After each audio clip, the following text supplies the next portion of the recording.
Vamos a leer juntos lo que dice la palabra del Señor. En ese momento, mientras Jesús estaba todavía hablando, llegó Judas, uno de los 12 discípulos, acompañado de una multitud con espadas y palos de parte de los principales sacerdotes, de los escribas y de los ancianos. Y el que lo entregaba les había dado una señal diciendo: al que yo bese, ese es. Lo prenden y se lo llevan con seguridad. Cuando llegó Judas, inmediatamente se acercó a Jesús y le dijo: Rabí, y lo besó. Entonces ellos echaron mano a Jesús y lo prendieron.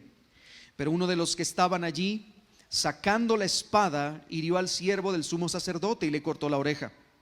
Y dirigiéndose Jesús a ellos, les dijo: ¿como contra un ladrón han salido con espadas y palos para asegurarse que me arrestaban? Cada día estaba con ustedes en el templo enseñando y no me prendieron. Pero esto ha sucedido para que se cumplan las escrituras. Y abandonando a Jesús, todos huyeron. Cierto joven seguía a Jesús vestido solo con una sábana sobre su cuerpo desnudo y lo prendieron. Pero él, dejando la sábana, escapó desnudo. Llevaron a Jesús al sumo sacerdote y se reunieron todos los principales sacerdotes, los ancianos y los escribas. Pedro lo siguió de lejos hasta dentro del patio del sumo sacerdote y se sentó con los guardias calentándose al fuego.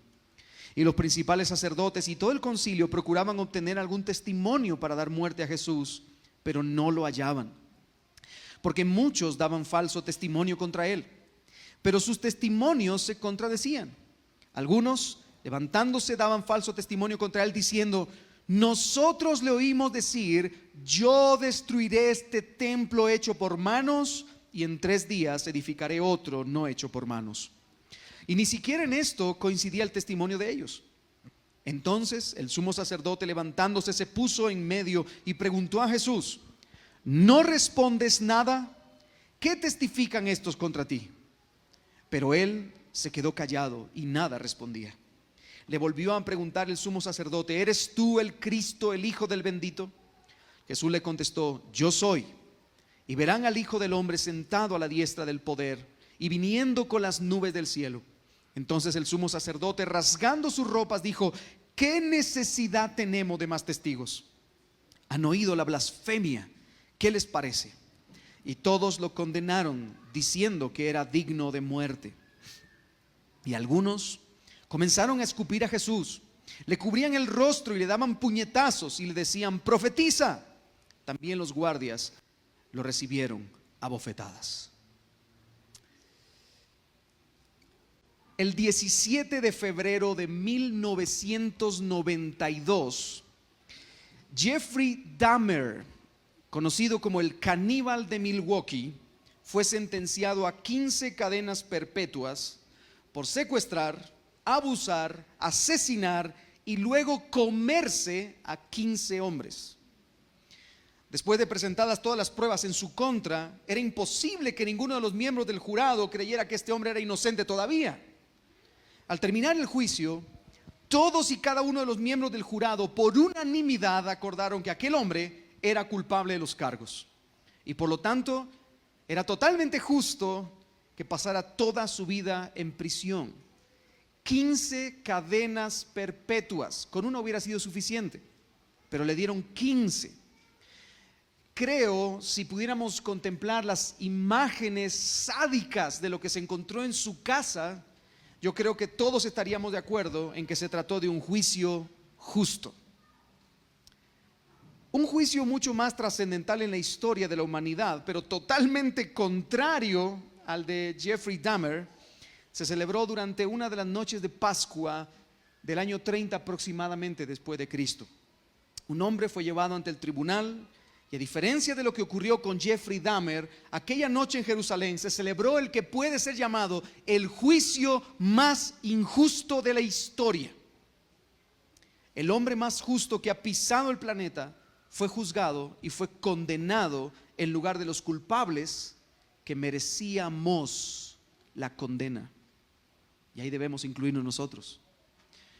Ahora, para poder entender esta historia, permítame ponerla en contexto. Y hermano, Marcos no nos presenta todos los detalles, ni Mateo, ni Lucas, ni Juan ninguno de ellos presenta todos los detalles de forma exhaustiva de lo que ocurrió aquella noche. Y yo voy a estar tomando y echando mano de algunos de los detalles paralelos, pero permítame ponerle antes en contexto. Era la noche del jueves y Jesús y sus discípulos habían pasado juntos la famosa Santa Cena, la última Pascua que ellos celebrarían en conjunto. Después el texto nos dice que ellos cantaron un himno y después de cantar el himno salieron juntos hacia el huerto de Getsemaní. Allí en el huerto de Getsemaní nuestro Señor pasaría por el momento de mayor angustia terrenal en su vida hasta ese momento. Ahora, como vimos en días anteriores, la angustia de Cristo en Getsemaní no se debía al sufrimiento físico que él estaba a punto de padecer o al abandono de sus discípulos que estaba a punto de padecer. La angustia de Jesús se debía a que él tenía que tomar la copa de la ira de Dios hasta la última gota. ¿Para qué?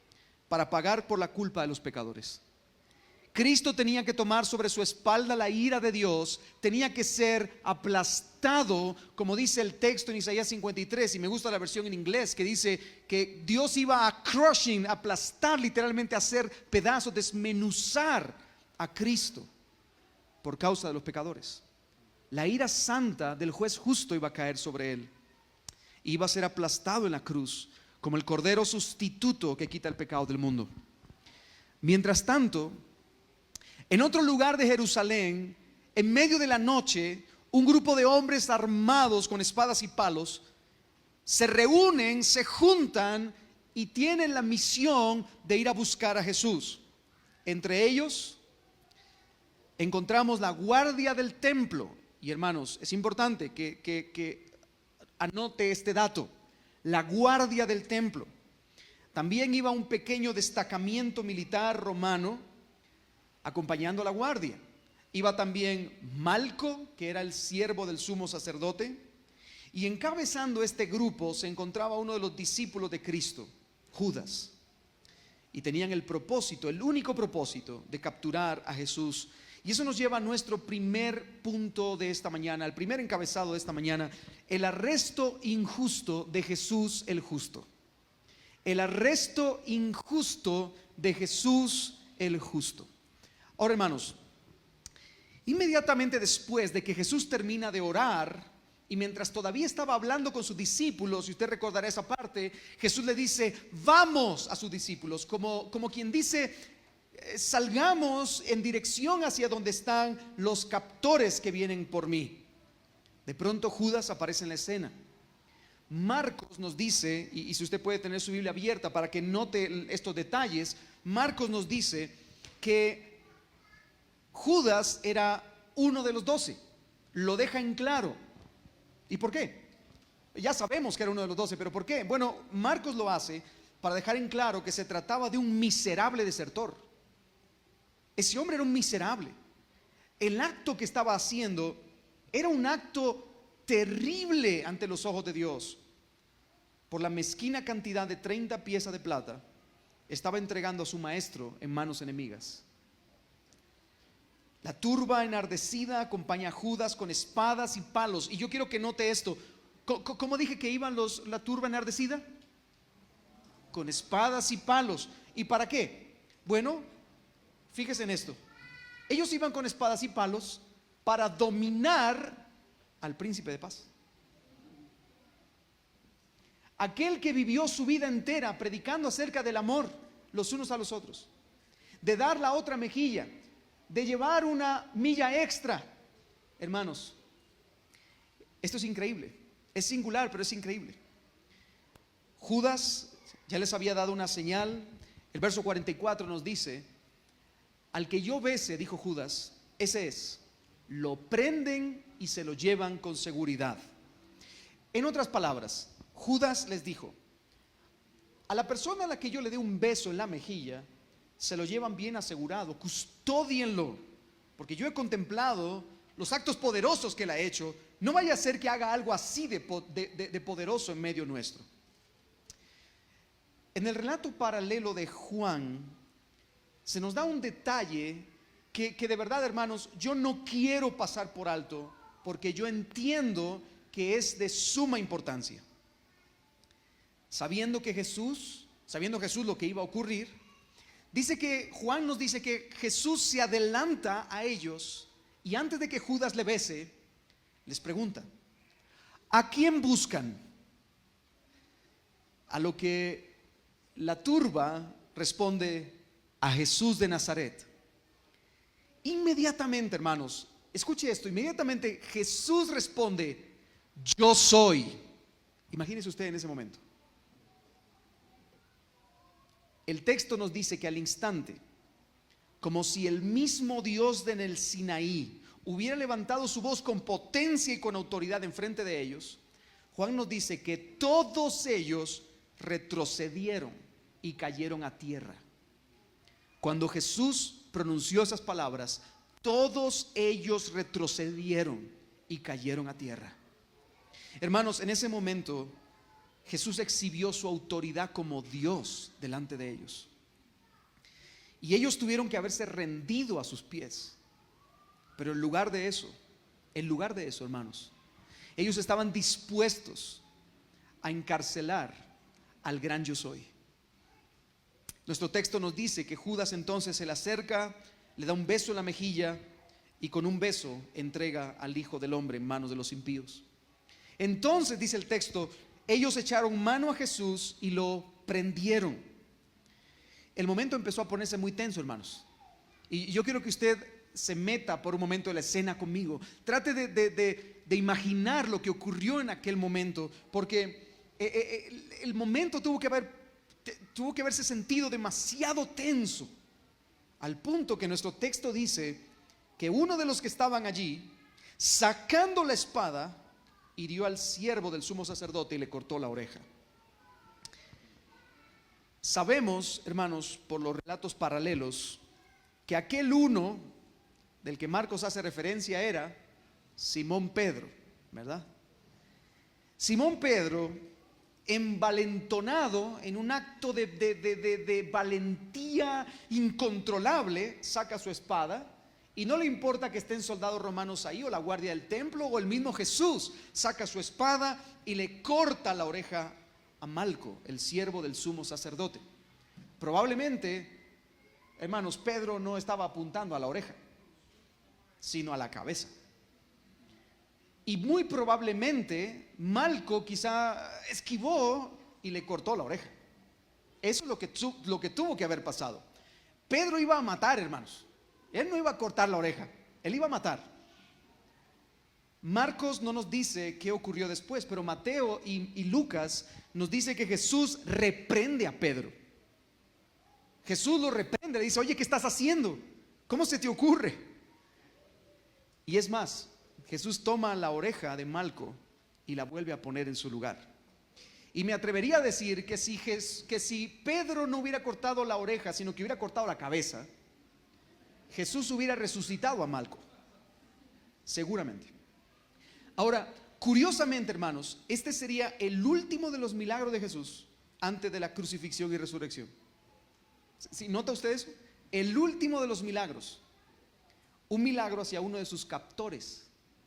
Un milagro hacia una de las personas que el texto nos dice más adelante que abofetearían a Jesús, y Jesús lo sabía. Hermanos, de nuevo, esto nos muestra el compasivo y benevolente corazón de nuestro Señor Jesucristo. Yo estoy seguro que la mayoría de los que estamos aquí hoy probablemente nos hubiéramos unido a Pedro cortando las orejas, ¿no es cierto? Sin embargo, nuestro Señor tuvo compasión aún de aquellos que lo ultrajaban y lo apresaban. Hermanos, entendamos esto por un momento. ¿Cuánto debemos seguir aprendiendo de nuestro Señor Jesucristo hasta el final? Yo mismo me veo en este relato y yo hubiera dicho, yo hago lo mismo que Pedro. Yo me hubiera envalentonado y hubiera agarrado tal vez la espada, no, una piedra, algo. Hermanos, Cristo, con misericordia, con compasión, realizó un milagro hacia la persona que estaba a punto de encarcelarlo. Y luego Después de eso, al ver todo este momento de tensión que estaba ocurriendo, Jesús reprende a todos los que están allí. Verso 48 y 49. Como contra un ladrón han salido con espadas y palos para asegurarse de que me arrestaban. Cada día estaba con ustedes en el templo enseñando y no me prendieron. Pero esto ha sucedido para que se cumplan las escrituras. Hermanos, Jesús no era un guerrillero. Él vino como un salvador, como el salvador del mundo. Él vino como, y él lo había pronunciado, incluso esto lo había pronunciado delante de los fariseos. Él dijo ser el buen pastor que daba su vida por las ovejas. Él es el buen y tierno pastor. Incluso él enseñó a amar a sus enemigos. Y cualquiera que conociera un poco del mensaje de Jesús sabía que era absurdo, hermanos, que ellos vinieran contra Jesús con espadas y palos, como si fuera un ladrón. Era absurdo, porque Jesús no iba a responder. Sin embargo, todo esto se estaba haciendo para cumplir con las escrituras. ¿Con qué escrituras? Bueno, en el Antiguo Testamento dice que Cristo sería entregado por uno de sus amigos, que 30 monedas de plata serían su precio.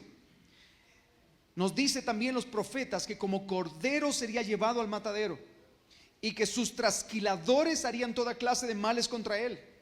Y finalmente nos dice que el Mesías príncipe tendría que morir en mano de los suyos. Su propio pueblo, hermanos, sería su verdugo. Eso lo dice en el Antiguo Testamento. Esa era una realidad. Pero volviendo a nuestra historia entonces, Cristo podría haber detenido aquel atropello con gran poder y autoridad. Él podría con una sola palabra haber hecho morir o tener el más grande sufrimiento a todos los que estaban allí presentes. Pero hermanos, no lo hizo, porque Él debía asumir la culpa que pesaba sobre nosotros. Él debía ser juzgado y debía ser hallado culpable aunque era inocente, pero debía ser juzgado y hallado culpable para morir en nuestro lugar. Hermanos, este juicio se tenía que llevar a cabo porque Jesús tenía que morir. En ese momento los discípulos, cumpliendo la predicción de Jesús, usted recuerda, dice el texto, todos le abandonaron y huyeron. Todos le abandonaron y huyeron. Incluso nuestro texto nos dice que un joven vestido con una sábana fue prendido por los alguaciles aquella noche. Seguro él estaba por allí detrás de los matorrales y lo encontraron, lo prendieron, pero él, dejando la sábana en manos de los soldados, huyó. ¿Quién es esta persona? Bien, yo creo que no es posible llegar a una conclusión certera de quién fue esta persona. No podemos estar totalmente seguros de la identidad de este joven. Sin embargo, es muy probable que se trate de Marcos mismo. Es muy probable que se trate de Marcos, el mismo escritor del evangelio que estamos leyendo. De hecho, la tradición histórica y los comentaristas más respetados dicen que probablemente el aposento alto donde Jesús celebró la Santa Cena, la cena con sus discípulos, la cena de la Pascua, ese aposento alto, lo más seguro es que fuese de el padre o de la madre de Juan Marcos, y que Juan Marcos estuviera allí, incluso presente, y que justo en el momento en el que Jesús salió hacia el jardín, Marcos se puso una sábana encima, lo primero que encontró, y salió escondido con ellos después de la cena. Y luego fue prendido, dejó la sábana en manos de los alguaciles y escapó. Por esa razón es que Marcos conoce los detalles. Yo estoy muy de acuerdo con esta idea. Ahora, sea como fuere, la idea de esta sección, hermanos, es que, como dice el texto, todos le abandonaron y huyeron. Y si Marcos, que es el escritor de este texto, se puso también en el texto como alguien que también le abandonó y huyó, hermanos, es porque finalmente todos le abandonaron y huyeron. Todos dejaron a Cristo en el abandono para enfrentar el juicio. Hermanos, el Cordero de Dios que quita el pecado del mundo tuvo que ser abandonado por todos los suyos, a fin de que todos los que creemos en Él jamás seamos abandonados. ¿Ve usted este intercambio sublime de Cristo hacia nosotros? Se lo repito de nuevo. Cristo tuvo que ser abandonado por todos para que todos los que crean en Él jamás sean abandonados por Él. Jesús se enfrenta a sus enemigos solo. Jesús sufrirá solo. Jesús va a entregar su vida en la cruz solo, a fin de que todos los que le reciben como su Salvador y Señor jamás estemos solos. Gloria sea nuestro Dios por nuestro gran y perfecto Salvador Jesucristo. Todos los detalles, hermanos, estaban fríamente calculados por el Señor. Volviendo a nuestro texto, inmediatamente dice que los captores lo llevaron delante del tribunal donde sería juzgado. Y eso nos lleva a nuestro segundo encabezado de esta mañana: el juicio injusto de Jesús el justo. El primero fue el arresto injusto de Jesús el justo. Ahora veremos el juicio injusto de Jesús el justo. Durante la madrugada y la mañana del día viernes, estamos en el viernes de la semana de la Pascua, Jesús tuvo que someterse a dos juicios. Primero, un juicio religioso delante de los líderes religiosos del pueblo. Y segundo, tuvo que someterse a un juicio civil delante de las autoridades civiles, que fueron Pilatos y Herodes. El primer juicio, que es el juicio religioso, es el que estaremos considerando en este momento. Estuvo formado por tres etapas, o conformado por tres partes. La primera etapa del juicio, Jesús tuvo que presentarse en una audiencia delante de Anás. Anás era el sumo sacerdote emérito. ¿Qué significa eso? Que ya no estaba en funciones. Estaba vivo, pero ya no tenía una función.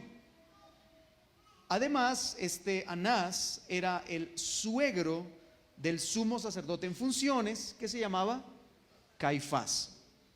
Así que en la primera etapa, en los 4 evangelios, nosotros vemos que en la primera etapa Jesús se presentó delante de Anás para un juicio preliminar.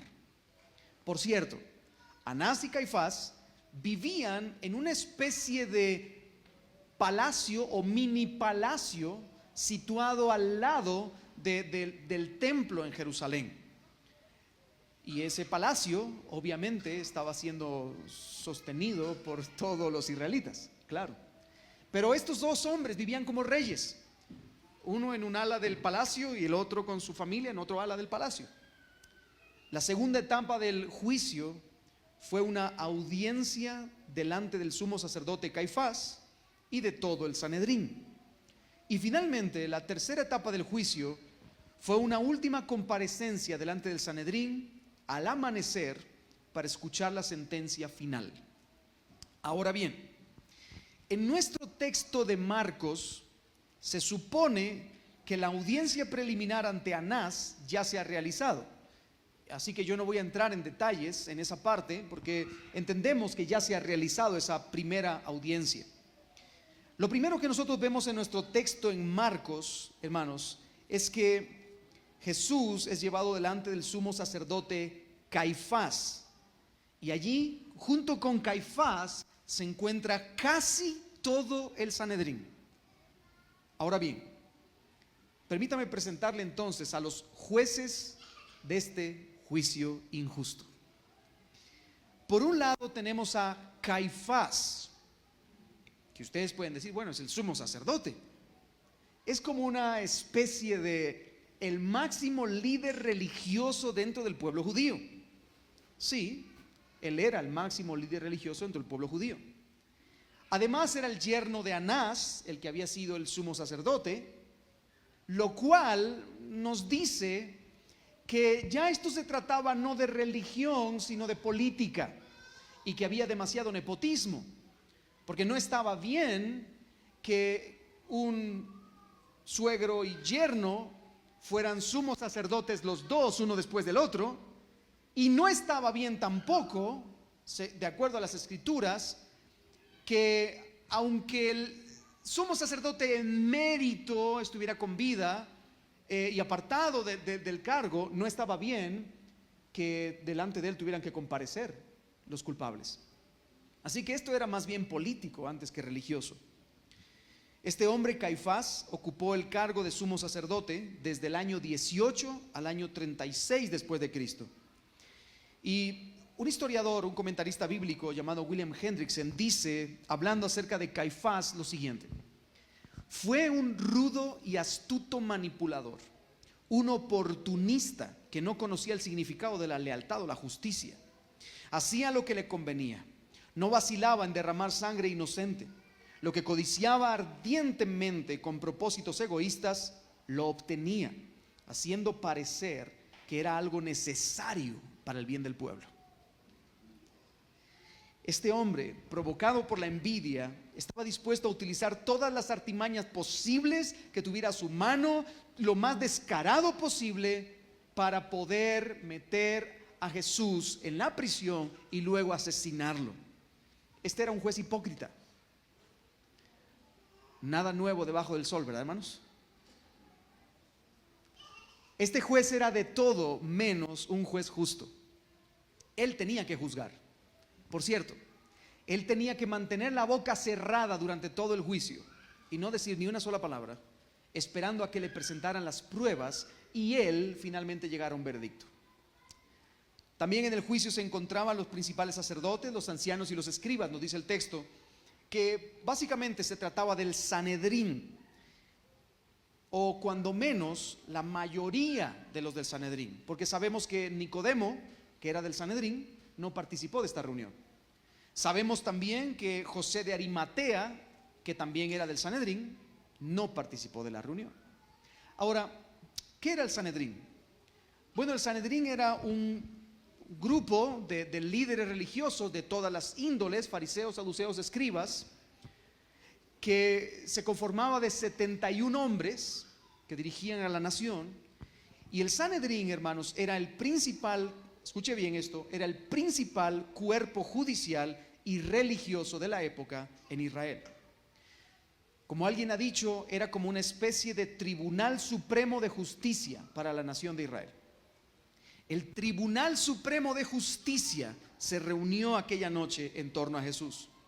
Ellos debían hacer cumplir la ley, eran jueces, no eran verdugos, eran jueces. Pero todos ellos estaban en oposición a Jesús. Y desde ya hacía mucho tiempo, este grupo del Sanedrín habían decidido matarle. Así que, hermanos, este no era un tribunal imparcial. Desde el minuto 1, cuando Cristo entró a este tribunal, desde el minuto 1, estos hombres ya habían decidido matarle. Marcos nos hace una observación al margen y dice que justo en ese momento, cuando ya ellos entran a la casa de Caifás, Pedro, acompañado de Juan, ¿verdad?, habían entrado al patio del sumo sacerdote y se estaba calentando Pedro cerca del fuego junto a los alguaciles. Ahora, no quiero entrar en muchos detalles en esta parte porque, como ya estudiamos en semanas atrás, sabemos cómo termina la historia. Pedro en aquel lugar niega a Jesús 3 veces. Pero volvamos al juicio de nuevo y veamos a cada uno de ellos puestos en su posición, y entonces el juicio da inicio. Verso 55, acompáñenme al verso 55, dice: y los principales sacerdotes y todo el concilio procuraban obtener algún testimonio para dar muerte a Jesús, pero no lo hallaban.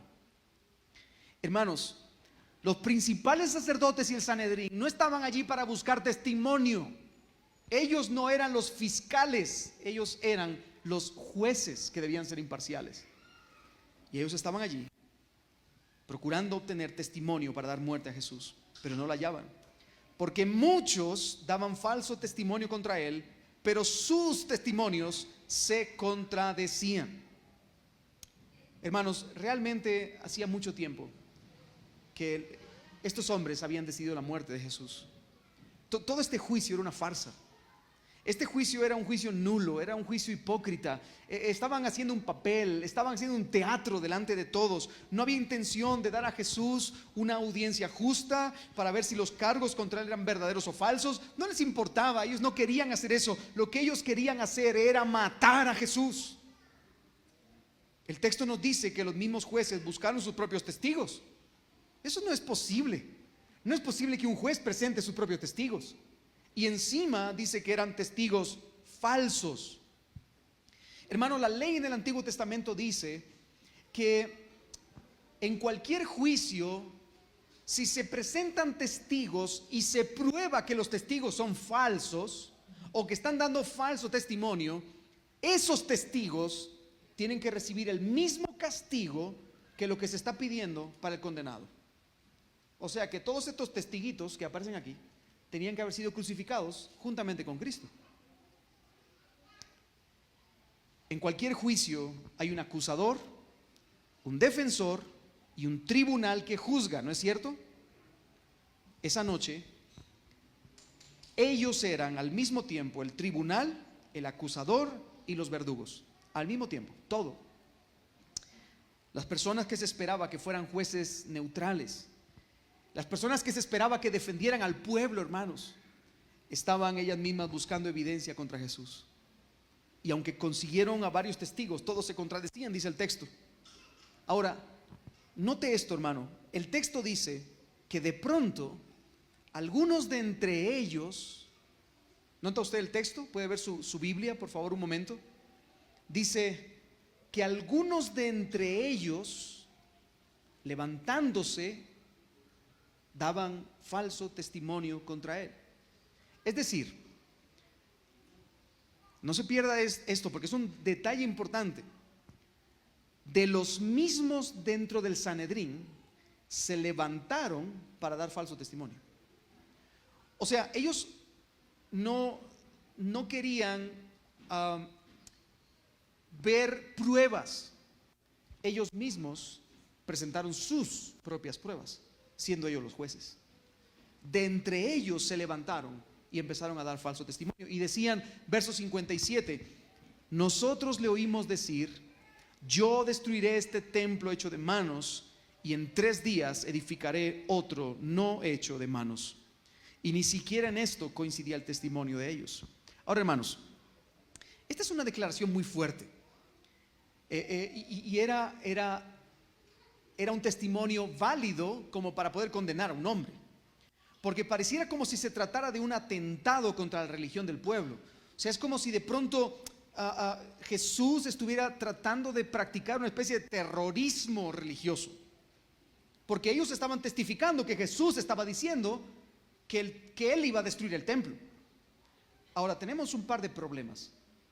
El primer problema es que la interpretación de esta declaración no es correcta, porque Jesús hablaba de su propio cuerpo. En Juan capítulo 2, los fariseos empiezan a hablar en contra de él en el templo, y de pronto Jesús dice, destruyan este templo y yo lo levantaré en 3 días.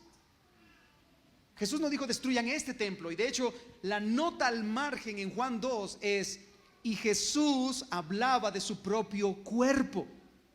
Y esto fue algo que los discípulos recordaron cuando Jesús murió y resucitó.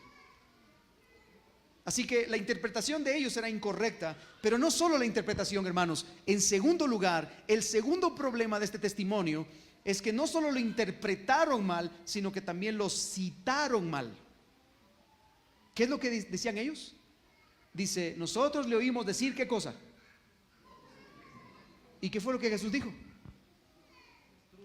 Destruyan este templo. ¿Y cómo fue que ellos dijeron? ¿Ve usted la diferencia?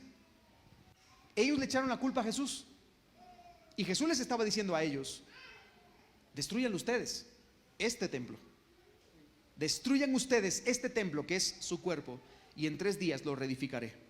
Jesús estaba hablando de que Él es el lugar de la morada terrenal de Dios en aquel momento. Y como morada terrenal les está diciendo, destruyan ustedes este cuerpo, hablando de su muerte. y yo lo levantaré en 3 días, hablando de su resurrección. Así que ellos lo interpretaron mal y lo citaron mal. Es por eso que dice el texto al final, ni siquiera en esto coincidía el testimonio de ellos. No, ellos estaban cruzados. No estaban entendiendo las cosas, estaban dando un falso testimonio. No coincidían. Verso 60. Entonces, el sumo sacerdote levantándose se puso en medio y preguntó a Jesús: ¿no respondes nada? ¿Qué testifican estos contra ti? Pero él se quedó callado y nada respondía. Hermanos, le hago una pregunta. ¿Jesús podía haber denunciado la falsedad de la acusación? ¿Sí o no? Él podía haber dicho: esas no son mis palabras, yo no dije eso. Él podía haber dicho eso. Él podía incluso haber demostrado que era una interpretación errónea y distorsionada de lo que él había dicho. Claro. Incluso él podía haber llamado testigos, porque en un juicio, y especialmente en un juicio capital, no solamente habían testigos en contra, también era necesario poner testigos a favor. Así que Jesús podía haber traído a sus propios testigos. Pero hermanos, él sabía que el propósito del juicio no era vindicar la verdad, sino buscar algún método para asesinar a Jesús. Así que guardó silencio, se quedó callado, no abrió su boca. Como dice Isaías, como cordero fue llevado al matadero y enmudeció delante de sus trasquiladores. Hermano, cada vez que yo leo este texto, a mí me produce una especie de sensación rara, extraña, porque yo quiero que piense usted por un momento esta situación. Cristo como cordero fue llevado al matadero y delante de sus trasquiladores enmudeció su boca. Y quiero recordarle quién es el que enmudeció su boca. Es aquel que dice Pablo, es aquel por cuya boca los cielos y la tierra existen y subsisten. El verbo de Dios hecho carne, dice Juan. Y él permaneció callado. Permaneció callado.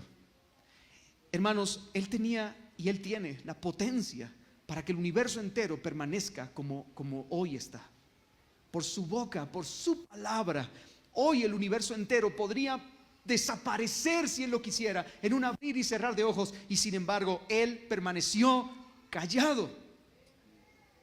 Guardó silencio. Justo cuando el juicio iba camino al fracaso, Caifás, ay, el astuto Caifás, sacó un as de la manga. Le recuerdo que Caifás era el juez, así que él debía de quedarse callado, solo evaluar las pruebas y al final dar un veredicto. Él debía de callarse. Un juez no está calificado para ajusticiar. Para eso hay un acusador. Pero él no se quedó callado. Caifás se levanta y le dice a Jesús, no lo vemos en este texto de esta forma tan literal, pero lo vemos en los demás evangelios. Caifás le dijo, te conjuro por el Dios viviente a que me respondas. Es decir, por favor, delante de Dios como testigo, te hago un juramento. Si no me respondes, estarás rompiendo el juramento. ¿Eres tú el Cristo, el Hijo del bendito? El sumo sacerdote puso a Jesús bajo juramento. Es como aquellos juicios, ¿no? Donde pasan a la persona al estrado y ponen la mano sobre la Biblia, ¿verdad? Levante su mano y repita conmigo, voy a decir la verdad, toda la verdad y nada más que la verdad, lo juro, ¿verdad? Bueno, esos son juicios americanos, ¿verdad? Aquí no es muy raro, ¿verdad? Pero y de pronto y vemos en las películas, ¿no? Que el que se sube al estrado dice un montón de mentiras, ¿no es cierto? Y uno dice, óigame, pero ¿y de qué le valió jurar? Bueno, Jesús bajo juramento sí dijo la verdad. Él respondió, sometido a juramento, respondió diciendo la verdad más verdadera que existe sobre la faz de la tierra. El verso 62, Jesús respondió, yo soy. Y verán al Hijo del Hombre sentado a la diestra del poder y viniendo con las nubes del cielo. Hermanos, estas palabras de Jesús contienen una enorme declaración. Primero, Jesús respondió afirmativamente. ¿Qué le estaba preguntando Caifás? ¿Eres tú el Cristo, el Hijo del Dios bendito? Y la respuesta fue sí, yo soy el Cristo, yo soy el Hijo del Dios bendito.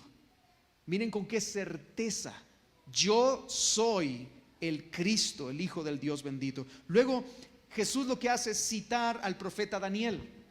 En Daniel capítulo 7, él dice, verán al Hijo del Hombre viniendo con las nubes del cielo. Eso era una cita de cómo el Hijo del Hombre aparecería en el día final para traer conquistas sobre todos los reinos y reyes y pueblos y naciones.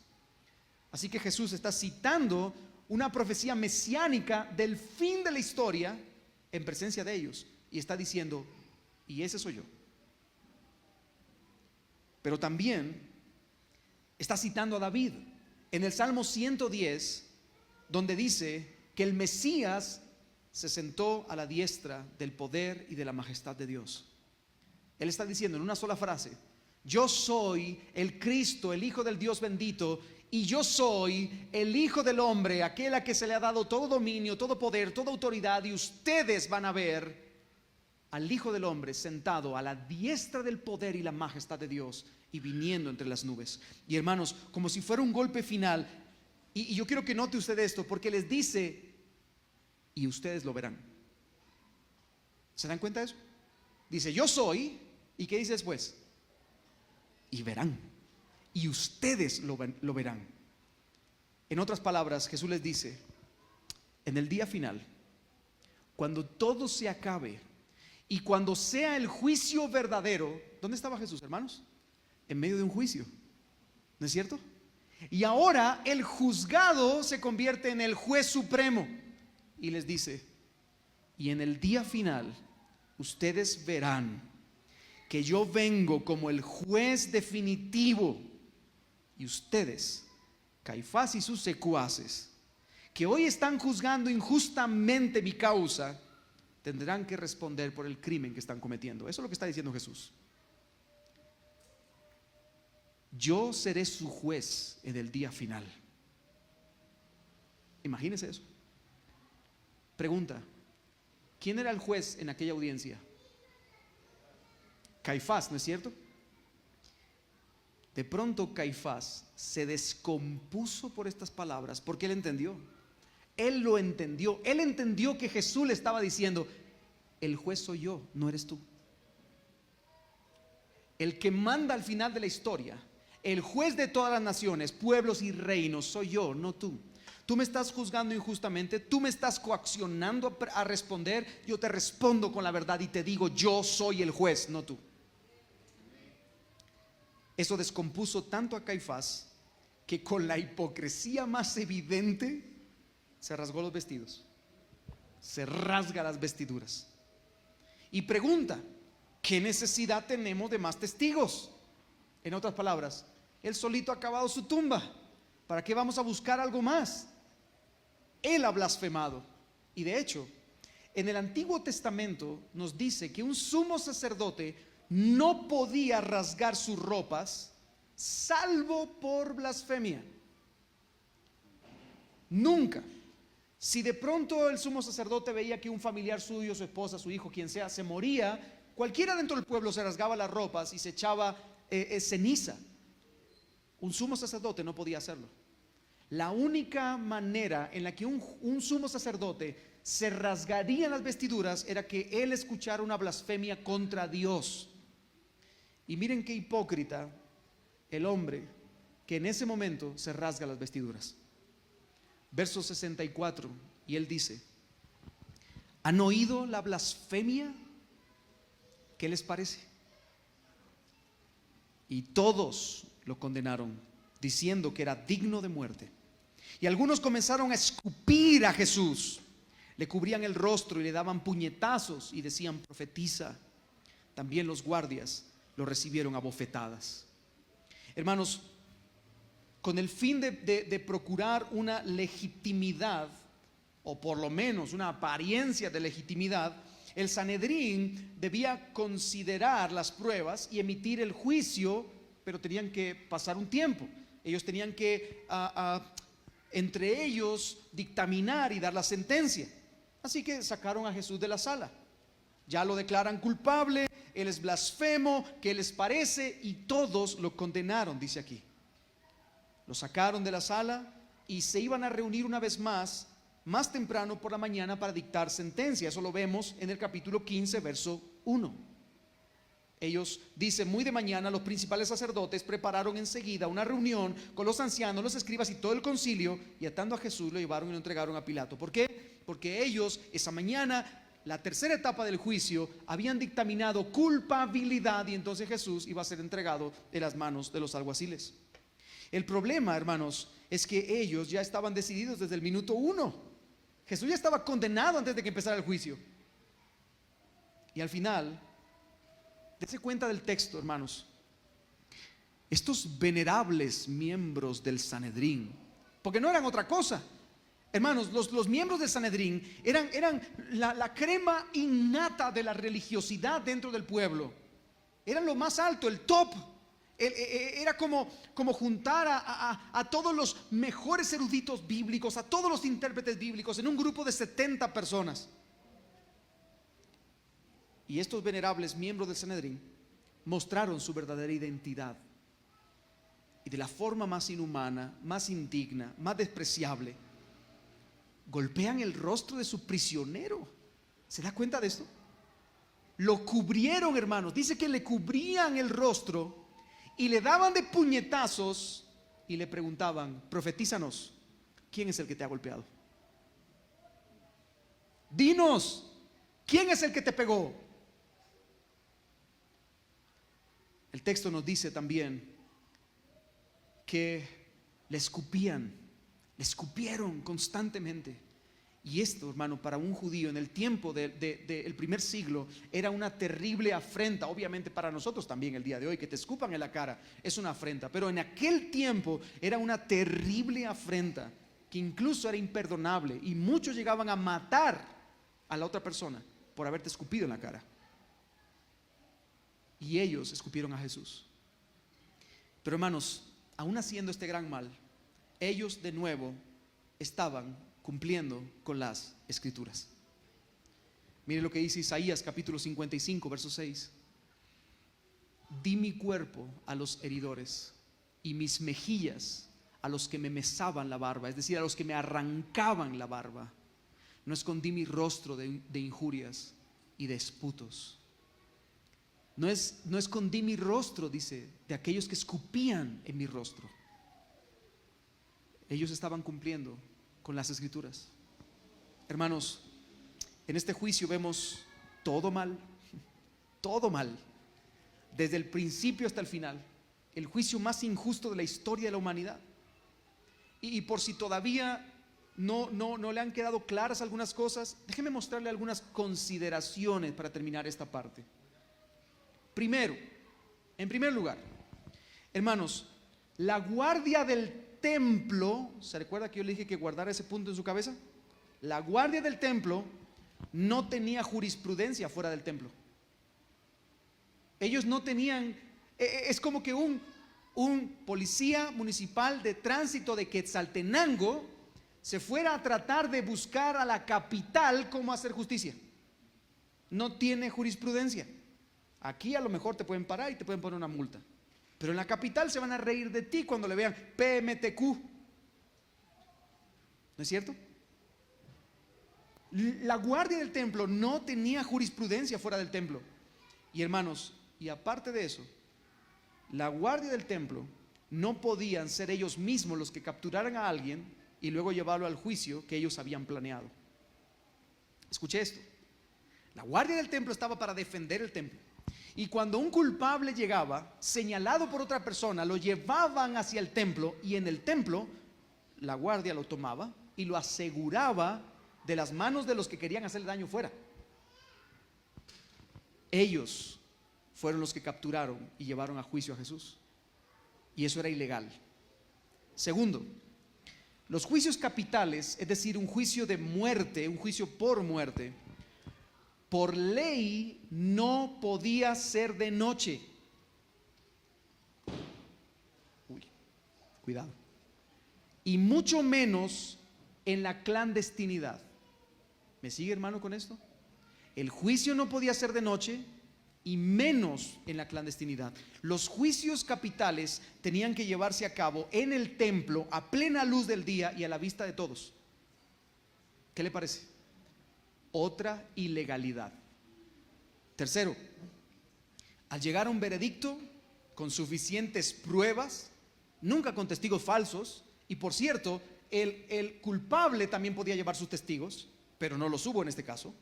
Pero al llegar a un veredicto con suficientes pruebas, debía de esperarse 24 horas al menos, 24 horas, para que el Sanedrín ratificara la sentencia antes de cualquier condena. O sea, en otras palabras, aunque lo hubieran condenado de noche porque fue una circunstancia que estaba en contra del pueblo y que iba a ser para el bien de la nación y todo lo que ellos quisieran, de todas maneras tenían que haber esperado 24 horas y no lo hicieron.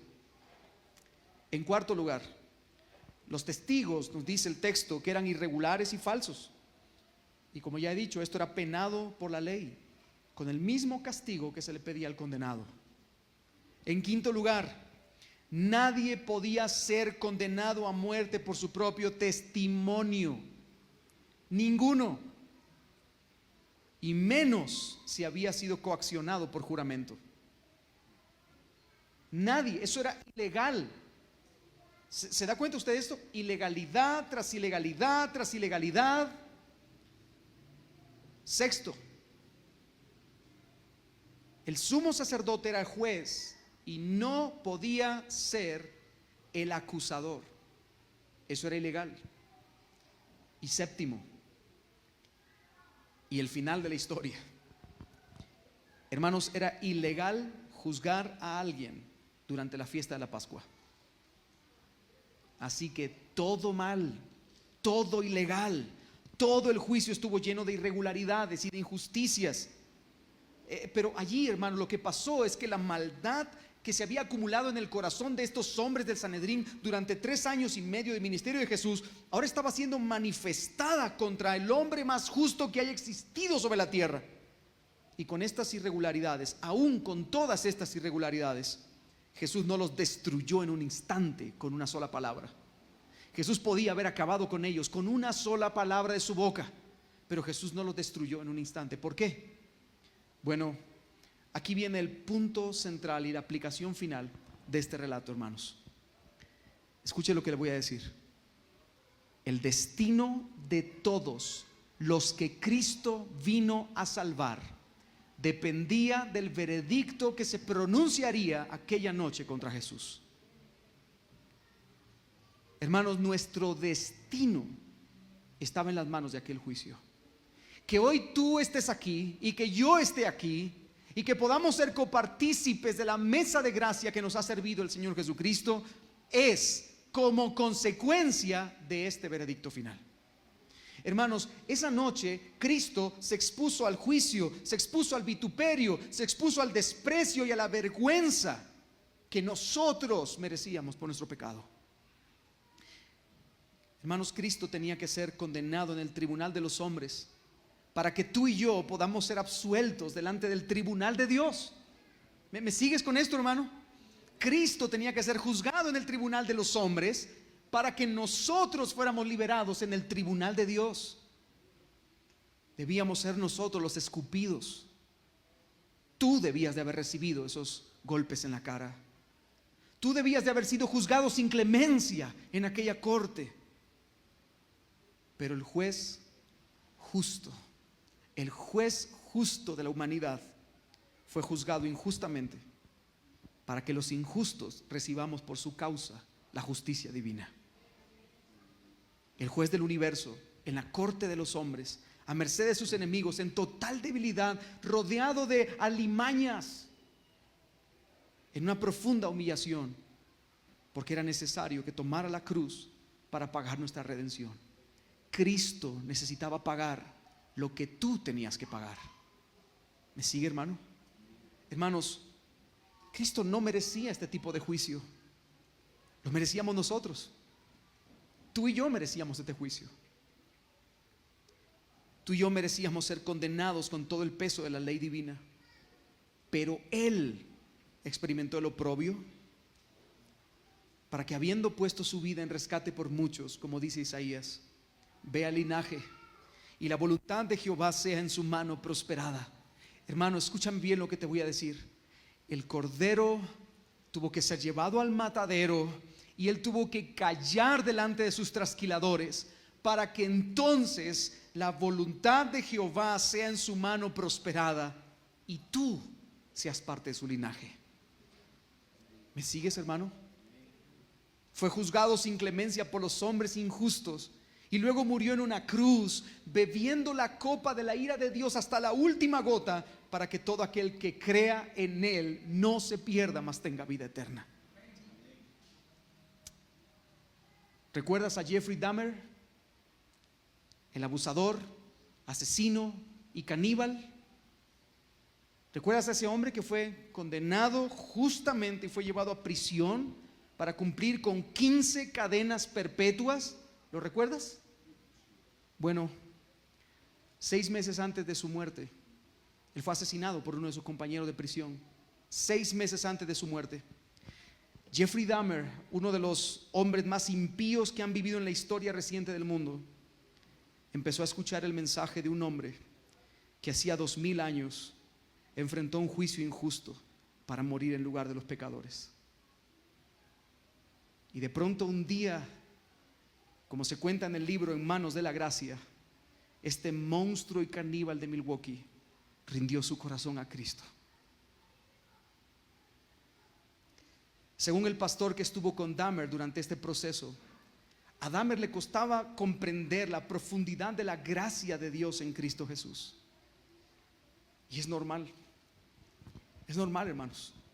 Todo aquel que conozca un poquito de la historia de este sádico caníbal seguramente entenderá que la gracia debe parecer inalcanzable para un hombre como este.